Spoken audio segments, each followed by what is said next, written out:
આજની ધર્મકથા. પ્રણામ. ગઈકાલ સુધી આપણે આપણા કથાનાયક કે જેમની વાદ વિજયની યશોગાથાની વાતો તરફ આગળ વધવાના છીએ, એમની ઉત્કૃષ્ટ ગુરુ પરંપરાની અંદરમાં વાદી વેતાલ પૂજ્ય શાંતિ સુરીશ્વરજી મહારાજ સાહેબ થયા. એમનું રચેલું એક પ્રકરણ જીવ વિચાર પ્રકરણ હતું, એ આપણે જોયું. એમનું જ રચાયેલું હજી એક પ્રકરણ કે જે આજે પણ આપણા બધા માટે પરમાત્મા ભક્તિ અને મોક્ષ માર્ગ એ બેને સમજવા માટેનું એક ઉત્કૃષ્ટ આલંબન રૂપ રહ્યું છે. સંઘાચાર ચૈત્યવંદન ભાષ્ય મૂળ જે ગ્રંથ છે એ 910 ગાથાનું. એ પછીથી એના વિશે ટીકા રચાઈ અને આપણને અત્યારે આપણે જેટલું ખમી શકીએ છીએ, જેટલું સમજી શકીએ છીએ એ ભાષામાં આપણને એ અત્યારે પ્રાપ્ત થયું. પણ મૂળમાં આ શાંતિ સુરીશ્વરજી મહારાજે સંઘાચાર ચૈત્યવંદન ભાષ્ય રચી અને પરમાત્માના જિનાલયની અંદરની આખીને આખી વિધિ એ કયા પ્રકારે કરવાને કારણે જીવ પ્રભુની ઉર્જાઓને પામે, જીવ કર્મના ક્ષય અથવા ક્ષયોપશમને પામે, એ આખી વાત વિધિની એ પૂજ્ય શાંતિશ્વરી મહારાજ સાહેબની ભેટ આપણને સૌને મળેલી. એ ઉપરાંત એમણે રચેલું હજી એક સૂત્ર ધમ્મરયણ પયરણ એટલે ધર્મશાસ્ત્ર, ધર્મરત્ન પ્રકરણ, પર્વ પંજિકા જેની અંદરમાં અરહદ અભિષેકની આખીને આખી વિધિ એ સમજાવી છે. આજે આપણે બધા જ જ્યારે શુભ પ્રસંગની અંદરમાં એક સૂત્ર વગર કોઈ દિવસ આપણું એ પૂર્ણ થતું નથી. એવું અતિ અતિ અતિ મહામાંગલિક સ્તોત્ર જેને કહ્યું છે, એવી બૃહદ શાંતિ, આ મોટી શાંતિ ક્યાંથી ઉદ્ધૃત કરવામાં આવી? તો એનું રેફરન્સ પણ આવ્યું કે એ આ અરહદ અભિષેક વિધિના પર્વ પંજિકા નામના સ્તોત્રની 7મા પર્વની અંદરમાં આ બૃહદ શાંતિ કલ્પ સ્તોત્ર એ વિદ્યમાન હતું, જેને ઉદ્ધૃત કરી અને આજે આપણે નવસ્મરણના એક ભાગરૂપે આ બૃહદ શાંતિ સ્તોત્ર આપણે બોલીએ છીએ. આ ભેટ પણ આપણને મળી તો એ પૂજ્ય વાદી વેતાલ શાંતિશ્વરી મહારાજ સાહેબ પાસેથી મળી. અંગ વિદ્યા એનો ઉદ્ધાર પણ સાહેબ તરફ થયો અને તિલક મંજરી કે જેનું સંશોધન પછીથી કવિ ધનપાલ એમના દ્વારા રચાયેલી આ કથાનું સંશોધન પણ થયું હતું. એક ઇન્ટરેસ્ટિંગ વાત બીજી, બૃહદ શાંતિની વાત આવે ને ત્યારે આપણને સહજપણે પ્રશ્ન થાય કે એની અંદરમાં તો છેલ્લી ગાથાઓની અંદરમાં આવે છે કે ભાઈ આ તો શિવાદેવી માતાએ રચેલું સ્તોત્ર હોઈ શકે એવી અત્યારે આપણી માન્યતા છે, કારણ કે એની અંદર આવે છે કે ભાઈ હું શિવાદેવી આ સ્તોત્રની રચના, આ સ્તોત્રની ભક્તિ દ્વારા ભક્તિ કરું છું એમ. તો આપણને પ્રશ્ન એ થાય કે આ શાંતિશ્વરી મહારાજ સાહેબ સુધી કોણે પહોંચાડ્યું હશે? એના ઉત્તરમાં આપણે માનવું જ પડે કે શાંતિશ્વરી મહારાજ સાહેબ પાસે દૈવત્વ હાજરા હજુર હશે તો જ આવું થઈ શકે. નહીં તો દેવલોકની અંદરમાં રહેલા શિવાદેવી માતા એ કઈ રીતે સ્તોત્ર રચે અને આપણા સુધી પહોંચે? તો એના જવાબમાં શાંતિશ્વરી મહારાજ સાહેબના જીવનમાં થતી એક ઘટના એ ચોક્કસપણે એને આપણે ઉલ્લેખમાં લેવી પડે કે શાંતિશ્વરી મહારાજ સાહેબના રોજનું પ્રવચન સાંભળવા માટે નાગીની દેવી આવતા હતા. હું ફરીથી આપણે કદાચ સાંભળવામાં ઉણા ઉતર્યા હોઈએ તો કહું, વાદી વેતાલ શાંતિશ્વરી મહારાજ સાહેબનું પ્રવચન સાંભળવા માટે રોજ નાગીની દેવી આવતા હતા. એક દેવીને પ્રવચન સાંભળવા આવવાનું મન થાય. એ કેવું પ્રવચન હશે? સામાન્ય રીતે જુઓ કે દેવોને તો અવધિજ્ઞાન હોય છે, એ ત્યાં જ બેઠા બેઠા ઉપયોગ મૂકે ને તો શાંતિશ્વરી મહારાજ સાહેબ અહીંયા પ્રવચનમાં શું બોલે છે એ બધું જ એમને ખ્યાલ આવે, અક્ષરશઃ ખ્યાલ આવે, વિઝ્યુલાઇઝ પણ કરી શકે. અને તેમ છતાં એ પ્રવચન સાંભળવા માટે આવતા હતા. આવું કેમ? આ દ્રષ્ટાંત દ્વારા જે આપણે ખાસ વિશેષપણે આ લેવાનું મન થયું ને એ આ છે કે આજે જેમ દેવોને અવધિજ્ઞાન હોય છે અને દેવો પોતાના વિમાનમાં બેઠા બેઠા કોઈ પણ મહાત્માના પ્રવચનને અગર ઉપયોગ મૂકે તો સાંભળી શકે એમ છે. એમાં આજે આપણી પાસે પણ ગૂગલ જ્ઞાન છે, યુટ્યુબ જ્ઞાન છે. આજે આપણે પણ ઘરે બેઠા બેઠા કેટલાય મહાત્માઓના પ્રવચનો એક બટન દબાવી અને યુટ્યુબ ઉપર સાંભળી શકીએ એમ છે. પેલા નાગિની દેવી આપણા કરતાં તો ઘણા સક્ષમ હતા. આપણે તો ઇન્ટરનેટના આલંબને ચાલવું પડે, સ્વાધીનતા નથી. એમને તો કોઈ ઇન્ટરનેટની જરૂર ન હોય, એ તો સ્વાધીન જ્ઞાન હતું. અને તેમ છતાં એ પ્રવચન સાંભળવા સદેહે આવતા. કેમ? કારણ કે કોઈ પણ પ્રવચન સાંભળવું હોય તો એનો એક વિનય હોય. વિનય વિના પ્રવચન સાંભળવાનો અધિકાર પણ મળતો નથી. અને વિનય વિના સાંભળેલું પ્રવચન એ અંતરાય કર્મ બંધાવે છે. વાત થોડી કડવી છે, કદાચ વર્તમાન સમયના પરિપ્રેક્ષની અંદરમાં અળવિતરી પણ લાગે, બની શકે. પણ વિનય વિના લીધેલું જ્ઞાન એ જ્ઞાનાવરણીય કર્મ બંધાવે છે. આ વાતને ગુરુગમથી ખરેખર વિચારવા જેવી છે કે અકારણ, સકારણ હોય અને કોઈક ક્યાંક એવો પ્રસંગ બન્યો હોય ને વસ્તુ અલગ છે, પણ અકારણ ફક્ત આ આદત કેળવવી કે આપણે તો ઘરે બેઠા સાંભળી લેશું, આ વિનય નથી. તો આ નાગિની દેવી જ્યારે આવતા ત્યારે એમને કોઈ ઓળખી ન શકે અને એમનો પ્રભાવ એ ક્યાંય લોકો સુધી પહોંચે નહીં. કારણ કે સાહેબે આવું જાહેરાત નહોતી કરવી કે ભાઈ જુઓ મારે ત્યાં દેવો પણ પ્રવચન સાંભળવા આવે છે, દેવીઓ. એ સમયે મહાત્માઓને કે એ સમયના ઉત્તમ પુરુષોને આવી ઝંખનાઓને સેવનાઓ નહીં થતી હશે. તો વાદીદેવ શ્રી મહારાજ સાહેબે જાહેર નહોતું કરાવડાવવા દેવું કે આવું પણ કંઈ થાય છે.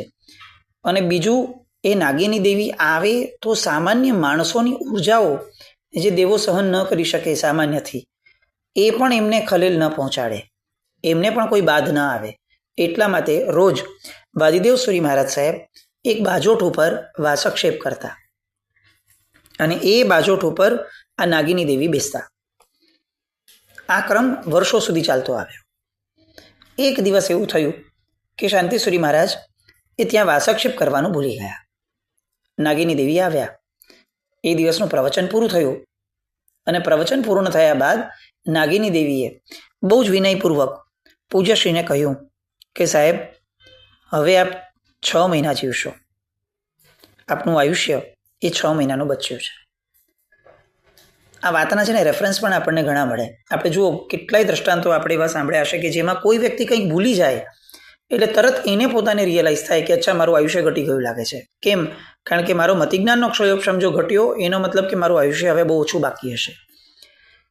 વયોવૃદ્ધતા આવે ત્યારે મતિની મંદતા આવે. આ એક સામાન્ય નિયમ છે. અત્યારે તો આપણે બાળપણથી જ મતિના મંદ થઈ ગયા, પણ સામાન્ય નિયમ આ છે. અને અહીંયા પણ આવું થયું કે એમનો ઉપયોગ ઘટ્યો. મતિ દ્વારા જે રોજ એમને યાદ રહેતું હતું એ દિવસે ન રહ્યું અને તરત નાગિની દેવીએ સાહેબને કહ્યું કે સાહેબ, હવે આપે 6 જ મહિના આયુષ્યના છે, તો એ પહેલાં આપ ગચ્છની વ્યવસ્થા પણ કરી લો અને પ્રભવની સાધના પણ કરી લો. આવું એલામ ભાગી જાય આપણને તો આમ કેટલું ગમે કે ચલો આપણને આવું ખબર પડી જાત તો કેટલું સારું થાત. પણ પ્રશ્ન એ બી થાય કે અત્યારની જે રીતની આપણી પોતાની સ્થિતિ છે ને માનસિક, એ પછીથી અત્યારે આવું સમજણ આવે પછી પણ આપણને કેટલો ફરક પડે એ મોટો પ્રશ્ન છે. જડ અને વક્ર. પણ આ બધા મહાપુરુષો એ બધી અલગ માટીના બન્યા હોય. એમણે પછીથી જે આખી આપણી વાત હતી કે જે એમણે આપવાનું શરૂ કર્યું, વાદની પોતાની આખી પરંપરા, પોતાના 32 શિષ્યોને, અને એમાંથી પછી આ મુનિચંદ્ર શ્રી મહારાજ સાહેબ પ્રાપ્ત થયા. આ બધું આ છેલ્લા 6 મહિનાની અંદરમાં પોતાની આખીને આખી આગવી શૈલીઓ જે જૈન શાસન થકી એમને પ્રાપ્ત થઈ હતી, એ જૈન શાસનને ફરી પ્રાપ્ત કરાવવા માટે પોતાના ઉત્તરાધિકારી એમને જોઈતા હતા. મુનિચંદ્ર શ્રી મહારાજ સાહેબ મળ્યા, એમને જેટલું સોંપવાનું હતું એ બધું જ સોંપ્યું. અને પછીથી એવું કહેવાય છે કે આ શાંતિશ્રી મહારાજે શેઠ યશના પુત્ર સોંડ, એણે ગિરનાર તીર્થનો એક છડીપાલિત સંઘ કાઢ્યો હતો. એ સમયે એ સંઘની અંદરમાં પૂજ્યશ્રીની નિશ્રા હતી. ત્યારે એમણે ફરી એકવાર બહુ શાંતિથી સાંભળવા જેવી વાત છે, પૂજ્ય શાંતિશ્રી મહારાજ સાહેબે 25 દિવસ માટેનું અણશણ સ્વીકાર્યું. છેલ્લા 25 પોતાની સાધનાની જે આખી પગદંડીથી આગળના આવતા ભાવ સુધી જવાનું હતું, એ સાધનાની અંતઃકરણમાં સ્થાપના કરવા માટે એમણે અણસર લીધું છેલ્લા 25 દિવસ. એટલે શું થયું? ભૂખ અને તરસ બંનેઓને એમણે એ બંનેનો ત્યાગ કર્યો, ભોજનનો અને પાણીનો. અને એની સાથે હજી એક વસ્તુનો એમણે ત્યાગ કર્યો જે આપણી માટે કમાલ લાગે. છેલ્લા 25 દિવસ પૂજ્ય વાદી વેતાલ શાંતિશ્વરી મહારાજે ઊંઘનો ત્યાગ કર્યો હતો. આપણી આંખ ફોડી થઈ જાય. આ કેવી સાધના! કઈ રીતે શક્ય બનતું હશે? માણસ પોતાના આયુષ્યના છેલ્લા 25 દિવસ જીવવાના છે. એમને ખબર છે કે મારું આયુષ્ય હવે 6 જ મહિનાનું છે, દેવે કીધું છે, એમાંના 25 દિવસ બાકી છે. પોતે છરીપાલી સંઘમાં નિષ્ઠાદાતા છે, એટલે બીજા અનેક કેટલા બધા કાર્યો હોય અને શ્રમ પણ કેટલો હોય, વિહાર કરવાનો વગેરેનો. ગિરનાર તરફ જતા હતા. એ બધાની અંદરમાં છેલ્લા 25 દિવસ માટે ભૂખ, તરસ અને ઊંઘ ત્રણેના ત્યાગપૂર્વકનું અણસણ એમણે સ્વીકાર્યું. અને પોતે આ અણસણ સ્વીકારી અને વિક્રમ સંવત 1096 જેઠ સુદ નોમના દિવસે, મંગળવાર હતો, જે દિવસે કૃતિકા નક્ષત્ર હતું, એ દિવસે પૂજ્યશ્રીએ સમાધિપૂર્વક કાળધર્મ કરી અને દેવલોકનું ગમન કર્યું. આમ દેવલોકમાં એ દેવ થયા. આવા શાંતિશ્વરી મહારાજ, એમના શિષ્ય થયા પૂજ્ય મુનિચંદ્રસુરી મહારાજ. થારાભદ્ર ગચના એ શાંતિશ્વરી મહારાજની આ બધી વાતો આપણને રોજ એવું લાગે કે આ બધા કમાલ કહી શકાય એવા મહાત્માઓના આપણને યોગો પ્રાપ્ત થયા. એ મુનિચંદ્રસુરી મહારાજ. અને એમની પાટે જે આવવાના છે એ બાળ પૂર્ણચંદ્રની વાત આપણે ગઈકાલે જોઈ હતી. આપણે જોયું હતું ગઈકાલે કે એમનો જન્મ થયો વિક્રમ સંવત 1143 મહાવદ છઠના દિવસે. ગર્ભમાં હતા ત્યારે અતિશય સુંદર સ્વપ્ન આવ્યું હતું અને એના આધાર ઉપર પૂનમનો ચંદ જોયો હતો, એટલે પૂર્ણચંદ્ર નામ રાખ્યું. હવે આ જ્યારે સ્વપ્ન જોવાયું હતું, જીને દેવી શ્રાવિકાએ જોયું, એ સમયે એમણે પોતાના શ્રાવક વીરનાગ શ્રેષ્ઠી એમણે જણાવ્યું કે મેં આવું સ્વપ્ન જોયું. એ વીરનાગ શ્રેષ્ઠીએ સામે એમ કહી નથી કે ઓહો બહુ સરસ, ચાલો આનું ફળ તો આ મળશે, આવું કોઈ પણ પ્રકારનું દોડડાપણ એમણે નહોતું કર્યું. એમણે સહજ રીતે કહ્યું હતું કે અત્યારે આપણે ત્યાં પૂજ્ય મુનિચંદ્રસુરી મહારાજ સાહેબ બિરાજમાન છે, આપણે બંનેએ આ સ્વપ્ન એમને જણાવવું જોઈએ અને આનો ફળાદેશ શું હોઈ શકે એ એમની પાસેથી આપણે જાણવું જોઈએ. મંડારની કેટલીક વાતો ઇતિહાસની જે આવે છે એ પ્રમાણે આ મુનિચંદ્રસુરી મહારાજ એ મંડારની ગુફાઓની અંદરમાં રહેતા હતા.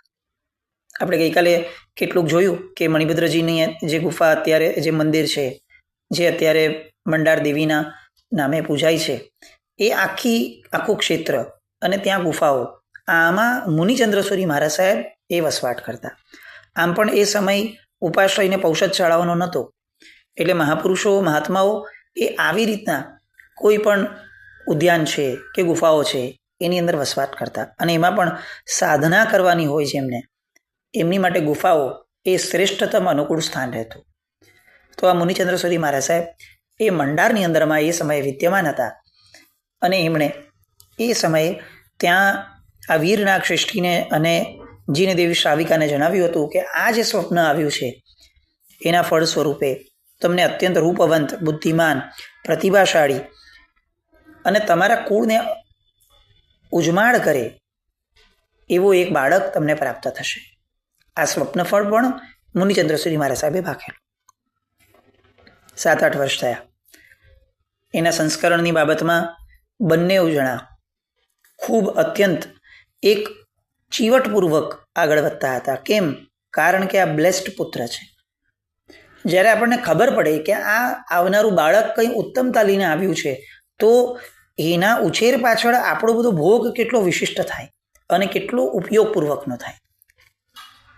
આજે આપણી પરિસ્થિતિ આ છે કે આપણને લાગતું જ નથી કે આપણું કોઈ પણ આપણા ઘરમાં જન્મેલું બાળક એ બ્લેસ્ડ હશે, અને એટલે આખી દુનિયાના ભરોસે આપણું બાળક મોટું થાય છે. કોઈક સ્કૂલના ભરોસે, કોઈક ક્લાસીસના ભરોસે, ક્યાંક ને ક્યાંક કોઈક કોચિંગ ક્લાસીસ, સ્વિમિંગ ક્લાસીસ, આવા બધા અનાવશ્યક ક્લાસીસના ભરોસે આપણું બાળક 24 કલાકમાંના 18 કલાક, 15 કલાક આવી બધી જગ્યાએ આપીને મોટું થાય છે. અને તેમ છતાં આપણને એવું લાગે છે કે આપણે એનો ઉછેર સારો કરીએ છીએ. ટેકનિકલ જોવા જઈએ તો આપણી પાસે આપણા બાળકના ઉછેરમાં આપેલા કલાકો કેટલા એ પ્રશ્ન જ્યારે પૂછીએ ને ત્યારે કદાચ આપણું મોઢું નીચું થઈ જાય એવી સ્થિતિ આપણી અત્યારની છે. આ લોકોના જીવનમાં જ્યારે 8-9 વર્ષના થયા ત્યારે એક પ્રસંગ આવ્યો. એ સમયે મંડારની અંદરમાં દુકાળ પડ્યો. કુદરતી આફત જેને કહી શકાય કે બહુ જ ભીષણ દુકાળ. આમ પણ રાજસ્થાન મરુધરનું ક્ષેત્ર કે વરસાદ ઓછો હોય એટલે દુકાળ તો હતો જ, એમાં અધૂરામાં પૂરું ત્યાં મારી મરકીના ઓળા ઉતર્યા. અને હવે આખા એ સમયના પોરવાડ જ્ઞાતિના લોકોએ નક્કી કર્યું કે આપણે અહીંયાથી હવે બીજા ક્ષેત્ર તરફ જવું જોઈએ. અને ઇતિહાસ એવું લખે છે કે એ સમયે ત્યાં રહેલા તમામ પોરવાડ જ્ઞાતિના લોકોએ એક સાથે ભેગા રહી અને ત્યાંથી હિજરત કરી, ત્યાંથી એમને વિદાય લીધી. આ એક શબ્દ ઉપર પણ છે ને બહુ ધ્યાન આપવા જેવું છે. આખી જ્ઞાતિ ભેગી નીકળી. આજે પણ જુઓ ને, એકલું મંડાર નહીં, આપણે જેટલા પણ ગામો છે ને બધા ગામોની અંદરમાં એક વ્યવસ્થા છે. ત્યાં દરેક લોકોના રહેવાના વાડ અલગ અલગ હતા. વાણિયા વાડ અલગ હોય, બીજી વાડ અલગ હોય, ત્રીજી વાડ અલગ હોય. કેમ આવું? કારણ કે એ સમયના લોકો બહુ સ્પષ્ટ હતા કે બાળકનો ઉછેર, બાળકનું સંસ્કરણ અને બાળકને જ્યાં સુધી એ મોટો ન થાય, સમજણો ન થાય, પરિપક્વ ન થાય ત્યાં સુધીનું આજુબાજુનું વાતાવરણ એ જો એને અનુકૂળ નહીં મળે અને ઘરની વિચારધારા કરતાં પ્રતિકૂળ મળશે તો બાળક કોઈ પણ એક વસ્તુના ક્યારેય સંસ્કાર નહીં પાડી શકે. આપણે એક્ઝામ્પલ લઈએ. આપણા ઘરોની અંદરમાં કંદમૂળ નથી વપરાતું. આપણી બાજુનું જ ઘર છે જે કોઈ પંજાબીનું છે કે કોઈ મહારાષ્ટ્રીયનનો છે કે કોઈ પણ વ્યક્તિનો છે. હવે એના ઘરની અંદરમાં નોનવેજ પણ વપરાય છે. એની બાજુમાં હજી એક ઘર છે કે જે ઘરની અંદરમાં નોનવેજ નથી વપરાતું પણ કંદમૂળ વપરાય છે. હવે આપણું બાળક જ્યારે જન્મ લેશે અને ત્યારે આપણા ઘરમાંથી બીજા ઘરમાં બાજુમાં જવાનું તો છે જ આડોશ પડોશમાં, ત્યારે એક જે સંસ્કાર દ્રઢ થવો જોઈએ, ઘૂંટાવવો જોઈએ કે આ તો વપરાય જ નહીં, આ તો વપરાય જ નહીં, એ એને ઘૂંટાતો જ નથી. કેમ? કારણ કે એની દ્રષ્ટિની અંદરમાં અલગ અલગ પ્રકારના દ્રશ્યો આવે છે. એ દ્રશ્યો એના મગજને અલગ અલગ વિચારો આપે છે. આ વપરાય, અચ્છા આ લોકો આ વાપરે છે, આ લોકો આ વાપરે છે, એનો મતલબ કે આવી વસ્તુઓ વપરાતી પણ હશે. અને એના કારણે શું થયું તો કે એ જ્યારે મોટો થયો ત્યારે હવે જરાક પણ કચાશ એને આવી, પ્રતિકૂળતા આવી એટલે તરત એમ કે હવે વાપરી લેવાનું, બહાર જઈએ તો કંદમૂળ વાપરવાનું, એમાં શું વાંધો છે? આવું કેમ થયું? ઘરના દ્રઢ સંસ્કાર હતા, મા બાપે જીવનમાં ક્યારેય લાવ્યું નહોતું, તો એ કેમ થયું? કારણ કે એને જોયું છે. આજે ટીવી ઉપર આપણે કેટલી બધી એડવર્ટિઝમેન્ટ જોતા થયા કે જે વસ્તુ હવે આપણી એના પ્રત્યેની ઘૃણા ઓછી થઈ ગઈ. આપણે હવે ટોલરન્સ લેવલ પર આવ્યા કે ભાઈ આ નોનવેજ આવું બનતું જ હોય, હવે મૂકોને માથાકૂટ. આવી ઘૃણા ઘટી ગઈ. કેમ? કારણ કે વારંવાર જોયું હતું. આ આર્યભૂમિની એક સંસ્કૃતિ હતી કે જેની અંદરમાં આજુબાજુ બાળક જ્યાં સુધી પરિપક્વતાને ન પામે ત્યાં સુધી દ્રશ્યો પણ એવા ન મળવા જોઈએ કે જેના કારણે એનો સંસ્કાર દ્રઢ ન થાય. અને એટલે એ પ્રકારના કલ્ચરના લોકોની વચ્ચે જ રહેવાનું થતું હતું. એટલે કોઈના પણ ઘરે જઈને વાપરે, જુએ, રહે, કરે તો એને કલ્ચર એક જ પ્રકારનું મળે. અર્બન પરંપરાઓ, શહેરીકરણની આખી અલગ. અહીંયા કોસ્મોપોલિટીનો ક્રેઝ રહ્યો અને એના કારણે શું થયું તો કે આપણે ક્યાંય ના ન રહ્યા. પણ સમયનું ચક્ર છે, હરતું ફરતું આવશે અને આપણને છેલ્લે સમજાશે કે જ્ઞાતિની વચ્ચે રહેવાથી, આપણા લોકોના વચ્ચે રહેવાથી જે સિક્યોરિટી મળે છે, જે આપણી મૂળભૂત ગામની પરંપરા હતી, એના સિવાય આપણો આરો નથી જ. એનાથી ફંટાઈને આપણે જેટલા વર્ષો કાઢીએ છીએ એ બધું જ આપણા જ વિનાશનું કારણ બને છે. પછી જો એ સંસ્કરણની બાબત હોય કે લગ્નની બાબત હોય, ઇન્ટરકલ્ચરલ જેટલી પણ દિશામાં આપણે જઈએ છીએ એ બધું જ ભયજનક છે. એ આપણે ખાસ વિચારવા જેવું. અહીંયા પોરવાડ જ્ઞાતિને મહાજનો ભેગા થયા લોકો અને નિર્ણય કર્યો કે ભાઈ હવે આ ક્ષેત્રમાં રહેવા એવી શક્યતા નથી. આ મારી મરકીનો રોગ અને દુકાળ અત્યંત ભયાનક છે. પોતે વર્ષો સુધી જમાવેલા ધંધા, પોતે વર્ષો સુધી ઊભી કરેલી મૂડી અને પોતાનું ઘર વગેરે એ બધું ત્યાગી અને આખી જ્ઞાતિ ભેગી એક સાથે ત્યાંથી વિદાય લે છે. જેની અંદરમાં આ વીરના શ્રેષ્ઠી પણ છે, જીનદેવી શ્રાવિકા પણ છે અને આપણો 9 વર્ષના કથાનાયક એ પૂર્ણચંદ્ર એ પણ છે. અને એમણે જીવ બચાવવા માટે આ આખી જ્ઞાતિએ પરિવારે બધાએ મંડાર છોડવું પડ્યું. ત્યાંથી આગળ નીકળતા લાટ દેશની અંદરમાં ત્યાંની રાજધાની જેને કહેવાય છે, આજે જેને આપણે ભરૂચના નામે ઓળખીએ છીએ, જેનું પહેલા નામ હતું ભૃગુ કચ્છ, એ ભરૂચ કે જ્યાં મુનીશ્વર સ્વામી ભગવાન સ્વયં વિચર્યા છે અને શાસ્ત્રમાં જેને પ્રાયશ્ચિત તીર્થ તરીકે જેને ઓળખ્યું છે, એવા ભરૂચની અંદરમાં આ પૂર્ણચંદ્ર અને એમના પરિવાર એનું આગમન થાય છે. અને હજી તો એ લોકો આવ્યા અને માંડ કેટલાક મહિના થાય છે. બધી મૂડી ખતમ કરીને આવ્યા છે, બધું છોડીને આવ્યા છે.